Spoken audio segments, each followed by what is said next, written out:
Um, they closed down the toll road going on the way back. So I just said, you know what, fuck it, man. I'm gonna take I-10 to Highway 6, and then just take out Highway 6 home. You know what I'm saying? Rachel said, "Yay, John Cena! Yay, Roman Reigns!" Oh, okay, that's cool. So you like Roman Reigns and John Cena? You know, normally I don't make wrestling videos, Max. I'm not gonna lie to you guys. I kind of grew out of that shit. I kind of grew out of wrestling vids, like real talk. So I haven't made a wrestling video in a long time. I used to go to like the indie shows, and I just kind of gave up on that. And it's kind of, wrestling is kind of a thing where you can kind of just get burned out very easily. You know what I'm saying? And to be honest with you, um, it's sort of like anything. You kind of get burned out if you watch too much of it. So you want to go back and you kind of have like your moments where there's days where you want to watch wrestling. There's days you don't. Some days I want to go back in my Nintendo 64 and play No Mercy, one of the greatest wrestling games of all time, along with WrestleMania, of course, the original SmackDown series. I kind of gave up after Raw versus SmackDown of '09. I thought the wrestling games after that were kind of blandish.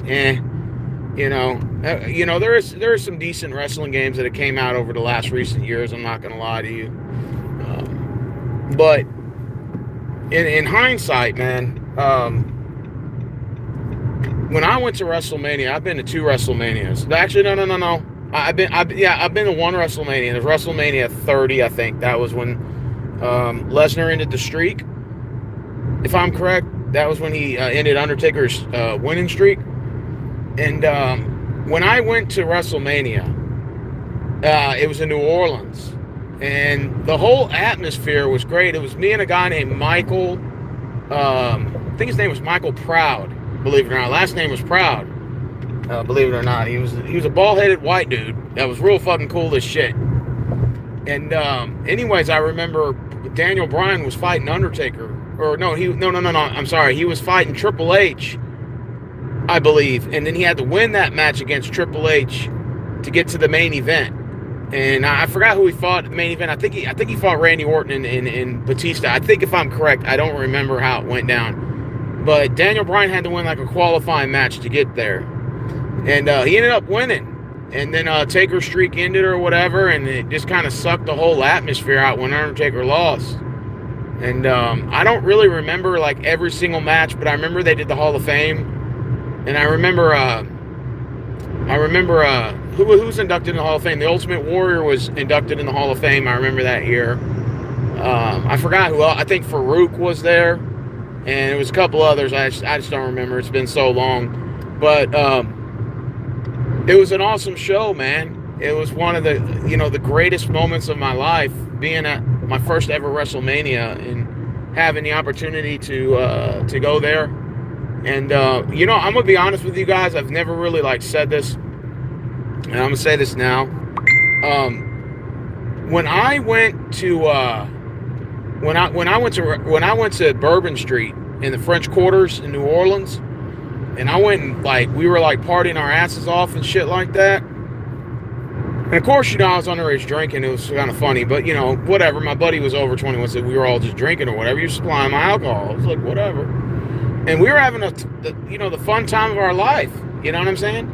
And people were all dressed up as Hulk Hogan and Shawn Michaels, and people were dressed up as the Ultimate Warrior and the Undertaker, and people had all these cool outfits on, and everybody was so like a big giant kid. A bunch of Attitude Era fans. They were all so happy about professional wrestling, and they'd all dress up as their favorite wrestler, and they would do the moves and stuff, and people didn't know each other, never met. But when you put wrestling fans in a circle, it's like we've known each other our whole lives. I mean, you can talk wrestling from sun up to sundown. I mean, when I was staying in a hotel, there was a hotel that we were staying at, literally right next to the Smoothie King Center. There were random people that would show up. They would see me with my belt. They would see Michael Proud with his Hulkamania shirt on, and these people would randomly come up to our dorm room and start knocking on our door to just talk wrestling. And we literally were up till 5 in the morning. Random people were just knocking on our door. I remember I exchanged numbers with a guy named I don't really remember his name. There was a black guy I exchanged numbers with. I don't think I talked to him anymore. But the point is that people were just, you've never met these people your whole day, your whole life, and they just come up to you and start talking to you. Wrestling fans, I've never seen such a warm welcoming. And like, yeah, wrestling's fake. We all know it's fake. It's scripted or whatever. But it's just like people didn't care. Like, we just all lived in fantasy world. You know, it was a nice fantasy land to live in. And people were just openly nice. Like, wrestling fans, I'm telling you, you can't compare wrestling fans to any other group of people in the world. Because wrestling fans are the only people that you can say the racist shit to, and they will laugh at you and say, hey man, what kind of work is that? I'm wondering, can I get in on it? You know, what's the storyline? I want to follow it up. Is it on the internet? You know, like, seriously, like wrestling fans have assumed that there's some sort of work involved, and you could be the racist person in the world, and they'll still laugh it off because there's no cancel culture in wrestling. You know, Rachel said you could thank Vince McMahon for that. He groomed us to be that way. I know. And that's what the cool thing about wrestling fans are. There's no such thing as cancel culture if you're into wrestling. Like, if you are a die-hard fucking Attitude Era fan or the Golden Era or hell, even one of these fucking jabronis today, just understand there's no such thing as cancel culture in professional wrestling. Even when a bunch of these woke fucking guys that are doing it and they think they're taking some high moral ground on this woke shit that they're doing in these smaller entertainment wrestling gigs, which kind of led me to stop watching them. But even they are cool. There's no cancel culture with these guys, and it's just really cool. Like, you can just you could put a script together.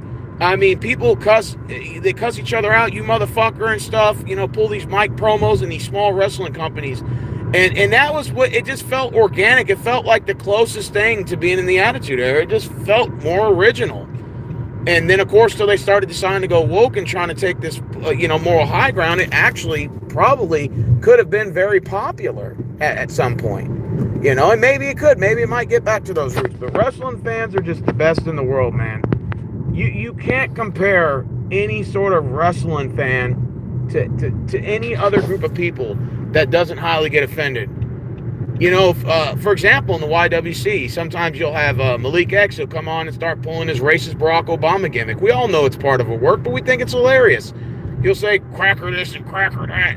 And we just think it's funny. Like there's no offense, there's no cancel culture, because we just think it's funny. We're like, hey, what kind of work is this? Where's this angle going? I'm very interested to know where it's going. You know, I've even messaged Malik X. I'm like, you're like the racist Barack Obama. And he started laughing.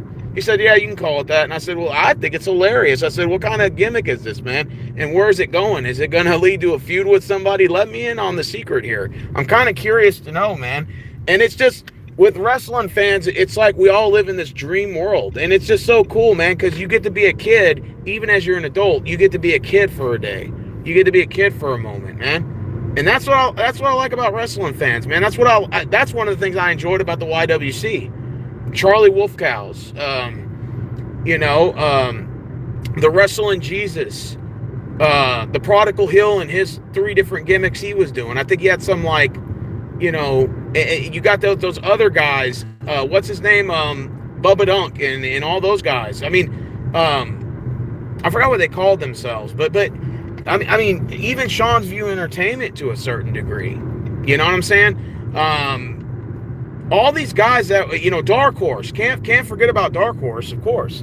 The thing is, man, these guys are the reason why wrestling is fun to watch. Kev's point of view, him too. I mean, it's guys like this that make wrestling fun, because they know, like, how to joke around and not take things seriously. And hey, it's just all fun and all laugh. We know wrestling's fake anyway.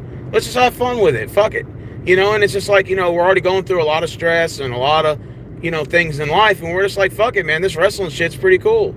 And it's just like, we could watch wrestling. I feel like we could talk wrestling for fucking years, man, and never stop. And it's just, you can go up to a random wrestling fan.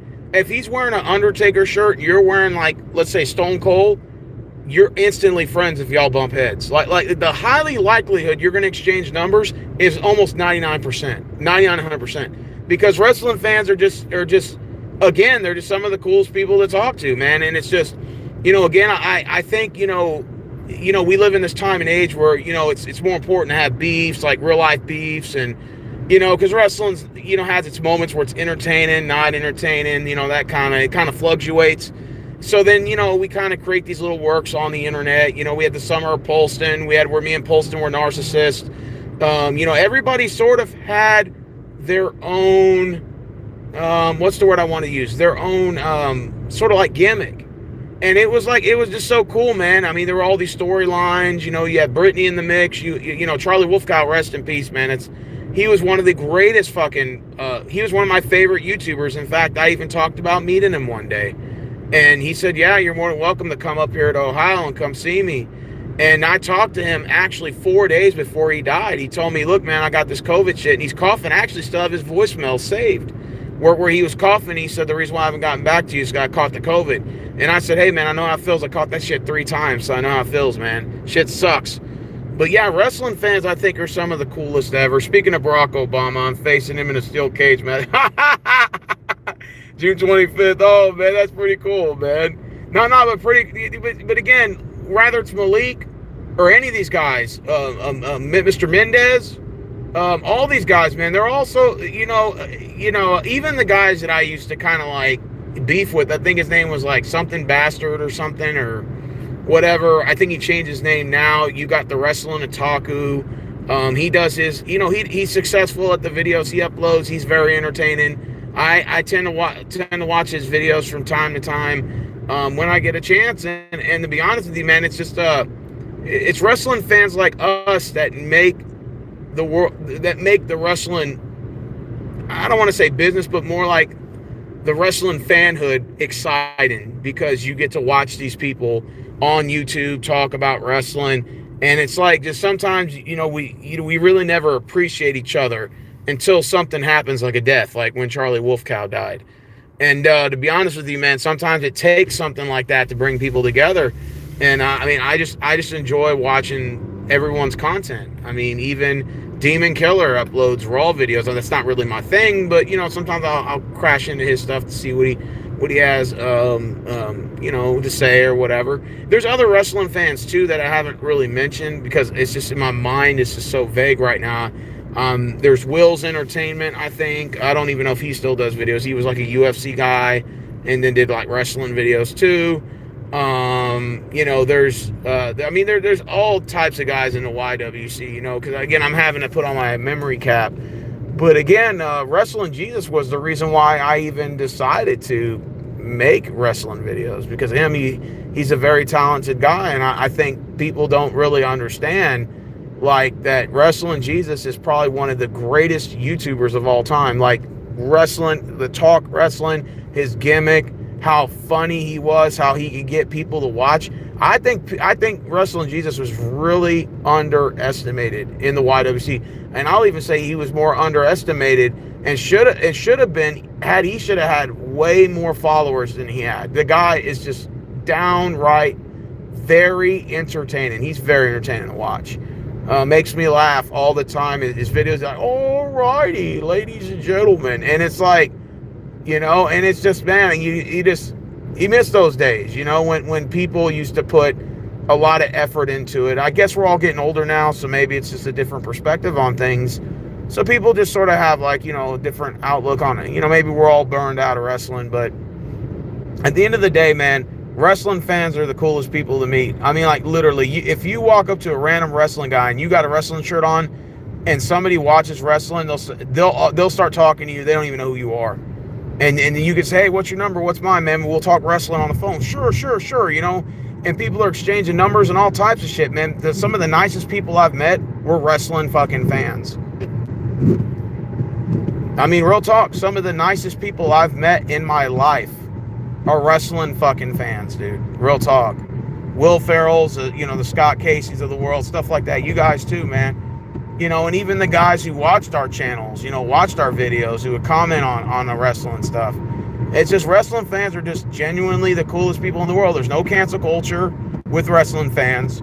You don't have to worry about offending nobody. You can literally say the most racist shit you want, and they'll start laughing. They're like, hey, what kind of work is this? Let me in on it. That's what whenever I see the racist Barack Obama gimmick by Malik, I start laughing. I'm like, hey man, I think this shit's funny, man. I want to be a part of the script, man. Tell me, well, where's this angle going, man? I want to be a part of it. Fuck it, let's do it, And I just think it's hilarious, man. Everybody sort of have like their own gimmick. There's no cancel culture amongst wrestling fans. And I think a lot of that had to do with the fact that wrestling itself used to be that way. Like they used to always tip. Vince McMahon always would tip the scale in terms of race. He would poke fun at every race. And it was just hilarious. And it was just, I think wrestling fans were sort of groomed into that. So now cancel culture came, wrestling fans, are like, well, fuck that. I ain't all for that cancel culture. I like it the way it was. We want to go back to the old way it used to be. Now, of course, that'll never happen, because of the cancel culture. But man, I'll tell you this right now, most wrestling fans would, if you ask the most hardcore wrestling fans, they would give up their arm to have it go back to what it used to be. And obviously that's never going to happen, but teach their own. It's just there's no cancel culture with wrestling fans, and everybody's just genuinely nice to each other. To me, it seems like that those are the funnest times. Those are the funnest times to live in. And now it's all about, you got to watch what you say and stuff, and we got to take the high moral ground. We're going to do this LBGT storyline. It's sort of like, and I know, wrestling used to do that back in the day with Chuck Palumbo and Mr. Ass. They used to be like a gay couple, kind of.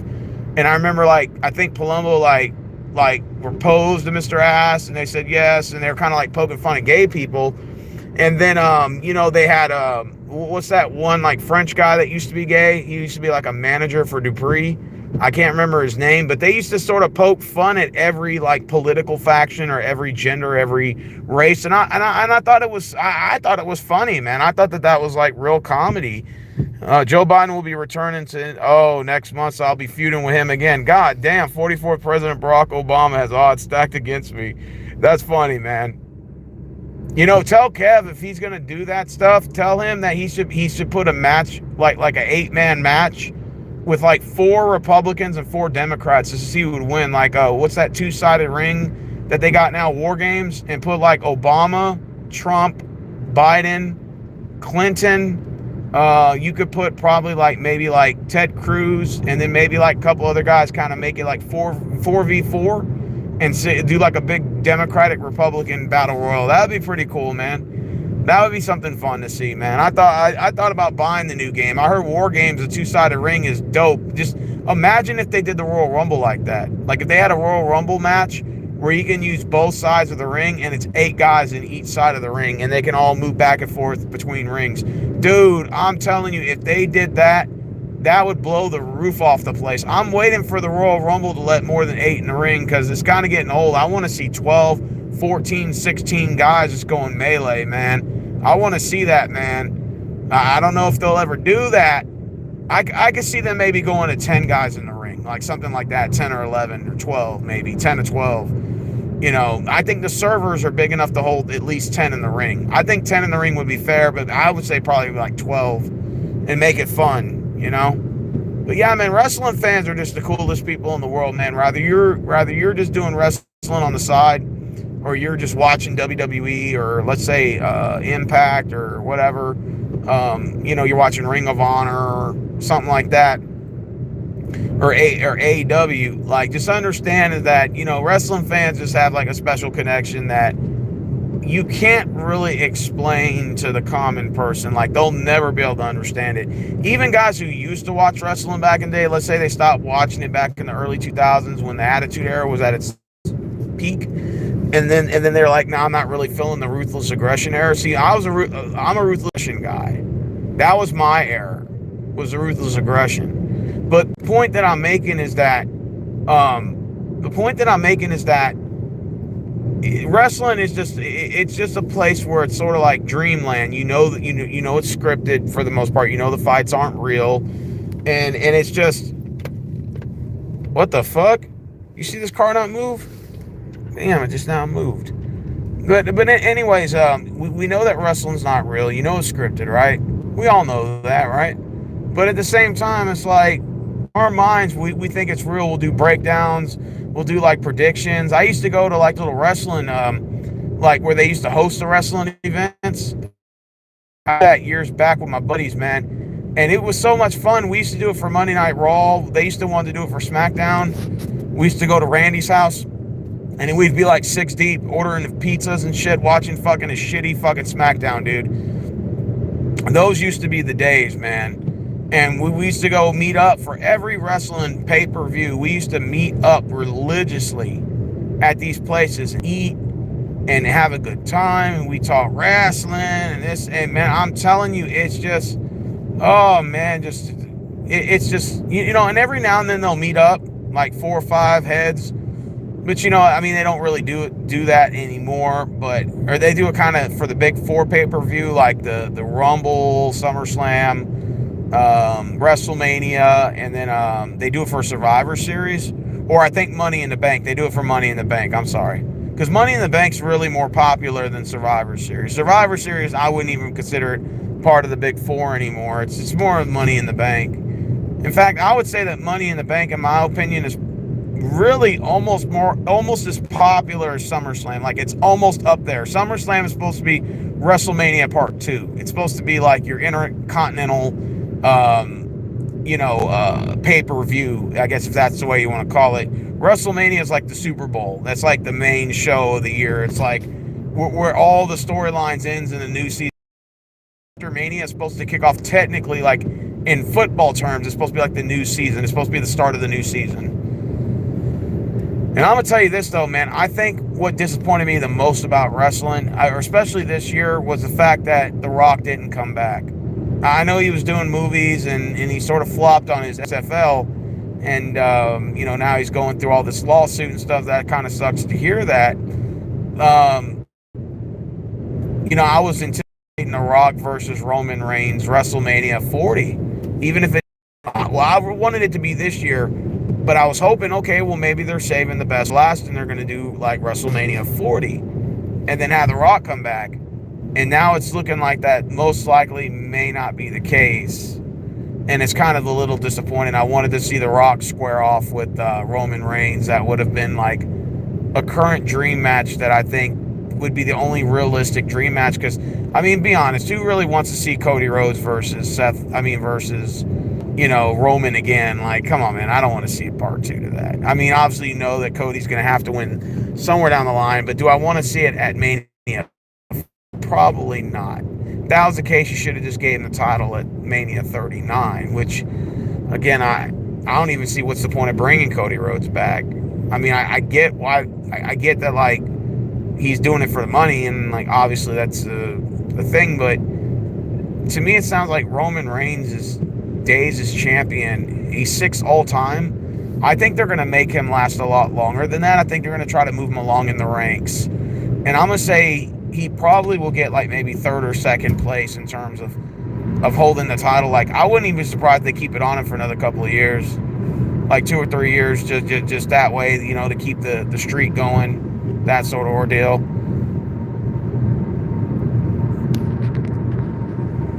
Cops have that part blocked off. I don't know what that's all about. And they got that part blocked off down there. I wonder what that's all about. Well, I mean, what's the next pay-per-view anyway? Will, is it Money in the Bank? Or what's the next pay-per-view? I mean, we're in the month of June now. I don't know what the next pay-per-view is. I haven't even been keeping it. You see, it's been a long time, man, since I watched wrestling, bro. It's been a minute. And,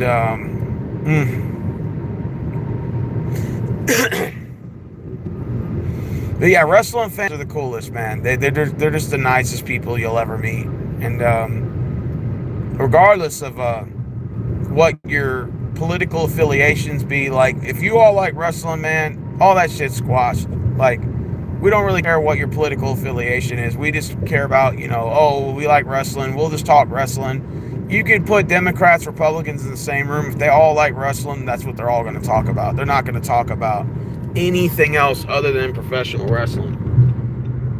I mean, I remember when I used to talk wrestling 24 hours a day. Like, that's all I did was eat shit and sleep fucking wrestling. When I didn't talk football or basketball, I'd talk about professional wrestling. I've been to the Royal Rumble in 2017 when Randy Orton won. That was in San Antonio. I had a really good time, man. I've been to a couple of Monday Night Raw, stuff like that as an extra. But I mean, I wouldn't say that I wouldn't ever go again. I should have went to Mania when it was in Dallas, but hopefully WrestleMania will come to Houston again. And if so, I'll probably most likely will go if it's going to go to Houston. But yeah, man, wrestling fans are just the coolest in the world, man. And I wouldn't trade anything for the world because those guys, they'll come up to you and start random conversations with you. I've never even seen that with other groups of fans, like where they do that. It's with wrestling fans, it's like it don't matter if you're 6 years old or 60. Everybody's fucking friends, man, and it's just the coolest thing. Everybody talks wrestling, and no one's better than the other person, and that is what it is, man. It's just how the cookie crumbled, man. There's like a natural love that wrestling fans have for each other, and it's just really cool, man. Like, you can go to a wrestling event and stand, like I used to stand outside the Toyota Center, and Monday Night Raw would come here, and we would get tickets, at the last fucking minute to go to watch, Monday Night Raw, right?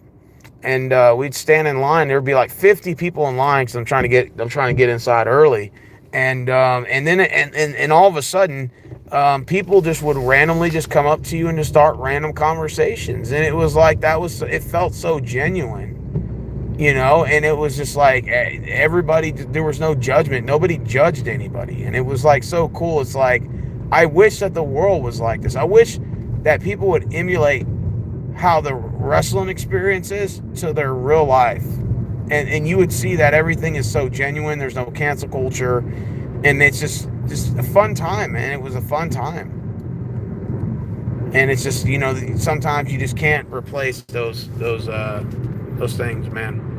Wrestling fans, even the old school ones, like, even if they don't know anything about current wrestling, or they have sort of like, a couple of guys here or there, they can still kind of identify it. But you can, if you have knowledge of the wrestling back in the day, you can still talk that type of wrestling, and you just feel like you could just talk about it forever. Rachel said, what is your most favorite pay-per-view of all time and why? Wow. Well, I'd have to go back and watch some of the old pay-per-views. Because remember I told you I'm a Ruthless Aggression guy. But I'm gonna say there's two pay-per-views that I mean, you can name many. I mean, of course, the Hell in the Cell where Undertaker threw fucking Mick Foley off of that. I think it's gonna be one of the most memorable fucking moments in wrestling history. And I think when you think of wrestling, that's what you think of. But to me, honestly, there's a pay-per-view that I do think that is my favorite. And it's not, everybody might have their own favorite pay-per-view of all time. But I'm going to have to say, hands down, this is my favorite pay-per-view of all time. There is one that I do really like. I'm going to have to go with the 2000 Armageddon. It's probably my most favorite wrestling pay-per-view of all time. And I think the reason for that is because I like the main event. The main event was like the 6-man Hell in the Cell.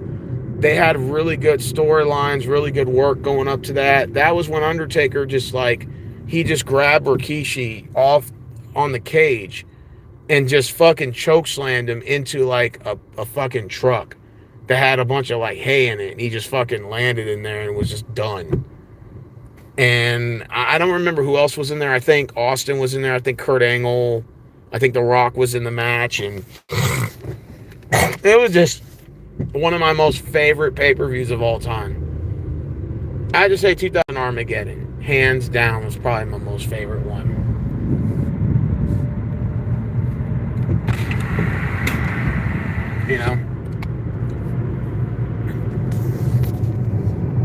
And like I said, 2000 Armageddon, hands down, my most favorite pay-per-view. I would have to say, too, I would say King of the Ring.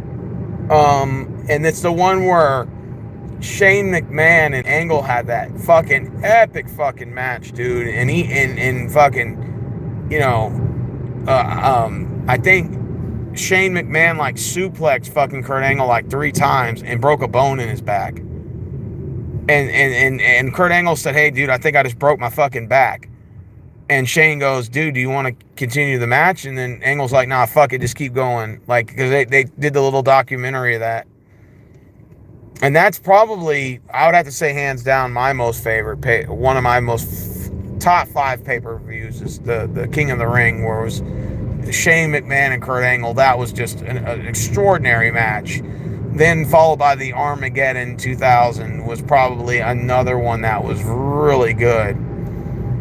And then, of course, if you want to include, I would have to put this in my top 5. Number 3 is WrestleMania. That the one where Edge won, and not Edge, I meant the Eddie Guerrero and Chris Benoit won titles that night, because they were just like underperforming guys that were like mid-card at best, jobbers.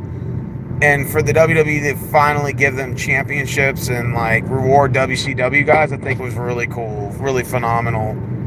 And of course, then, now looking back, Benoit died, the whole tragic event, and then, Eddie Guerrero passed away from steroid abuse in his hotel room, and it's looking back, that must have been a prestigious reward to put those guys, as title holders, even though, it's technically scripted, if that's the word that's the way you want to put it. But yeah, man, wrestling fans are just really genuinely nice people. They're just, it's just like this whole like big kid in a grown man's body, and it's like, go to an event like WrestleMania or like one of those type of like big pay-per-views, and everybody's just a big fucking child. It's so cool, man. I fucking love it. I love the atmosphere. I love the experience of meeting just openly friendly people and wrestling fans. There's no judging. There's no like, oh, you weigh 500 pounds, I'm not going to be your friend, or you're ugly, I'm not going to be your friend. Like, none of that shit exists. Oh, you're this is the person you're voting for, this and that. Like, none of that exists in the wrestling world, and if it does, it's part of a work. So we're already kind of programmed to not be in this whole like, cancel culture ordeal, or I'm highly offended. Wrestling fans don't get offended for shit. The only thing that offends them is a bad fucking show. Facts, Rachel. Rachel said the only thing that offends wrestling fans is a bad show. I know. Oh yeah, we've all known through that. Wrestling fans will stick there. Will literally give them.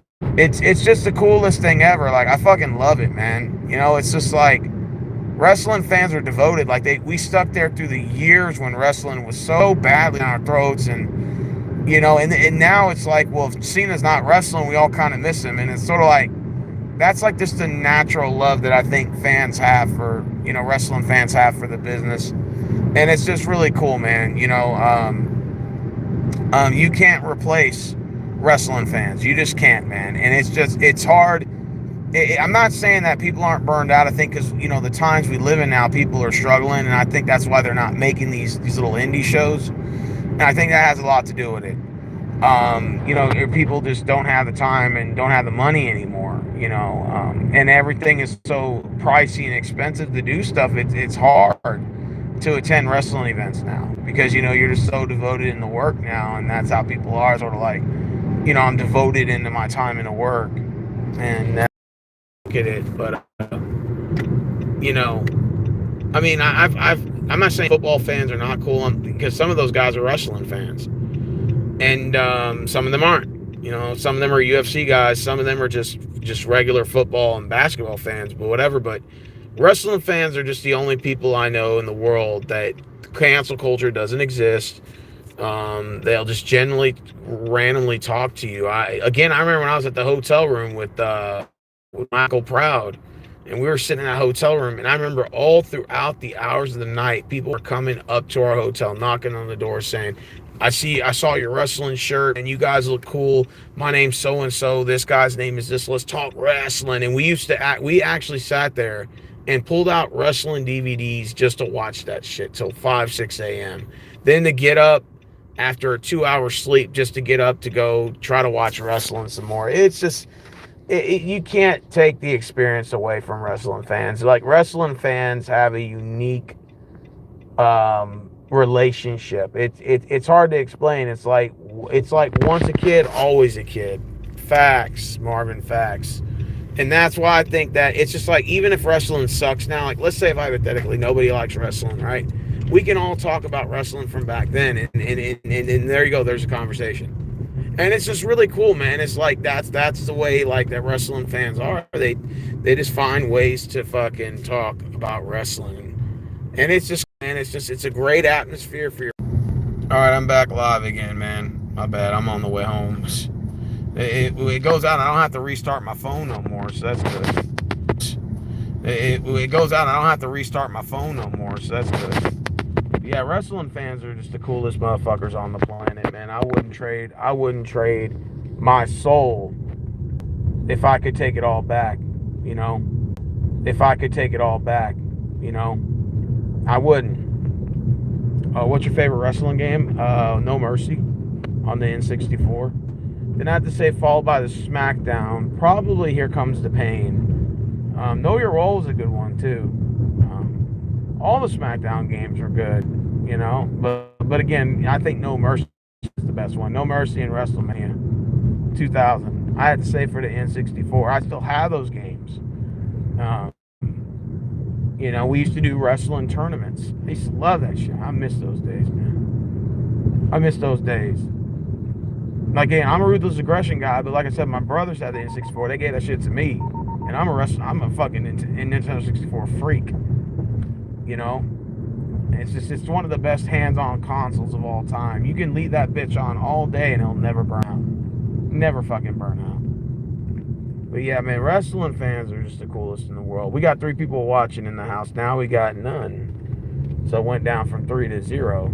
It must be something with the connection. I don't know, man. But, you know, it's been flickering. It's been fucking with me every now and then, bro. You know what I'm saying? But yeah, I'm on the way home right now, man. I know as soon as I get my ass motherfucking home, I'm going to bed, and I ain't wasting no time. It's 12:23, man. In fact, I'm off, man. I'm off the next. So when do y'all think Roman Reigns is going to lose the title? Do y'all think it's going to happen, or y'all think he's just going to be champion for another couple of years? Because I also kind of hoping he would fight The Rock for WrestleMania 40, but honestly don't see that happening, bro. I kind of wanted to, but, you know, he's facing that lawsuit and all that bullshit. It's going to probably interfere with him coming back now. It kind of sucks because I wanted to see The Rock come back.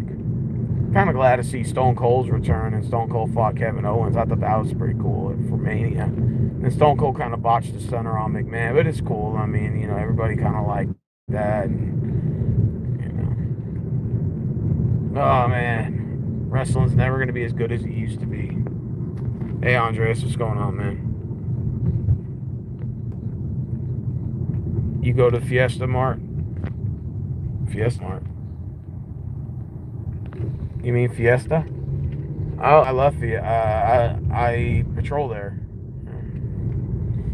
Now I'm on the way home.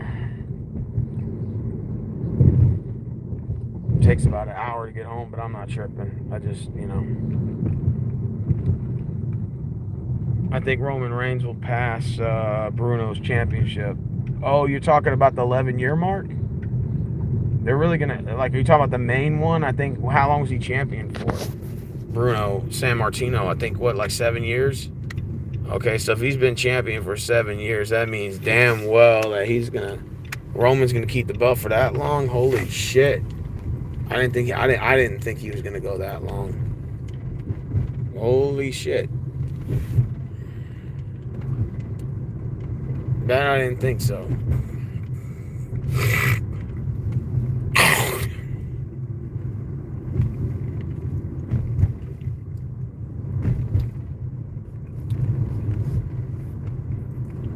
I wonder what they're going to do with the Bloodline storyline. Isn't like Jey Uso like against them or something like that now? See, I haven't been watching it in a while. I heard something about that. Oh, man, I'm telling you. I'm fucking tired, man. I know when Mask motherfucking gets home, I'm going to bed, man. I ain't wasting no time in this bitch. But yeah, wrestling fans are just the coolest motherfuckers on the block. planet. Real talk. I'm tired. I get paid on Thursday. I'm so happy. Me and Troy are gonna go eat some beef and bun. I haven't eaten beef and bun in a while, man. I want to go get some. That po' boy basket is calling my name, brother. Calling my name, man. So happy, so happy. And I got a new job and everything. Just proud of myself, for not giving up. 8 days out of work at Walmart and then found me a new job. So I'm just happy.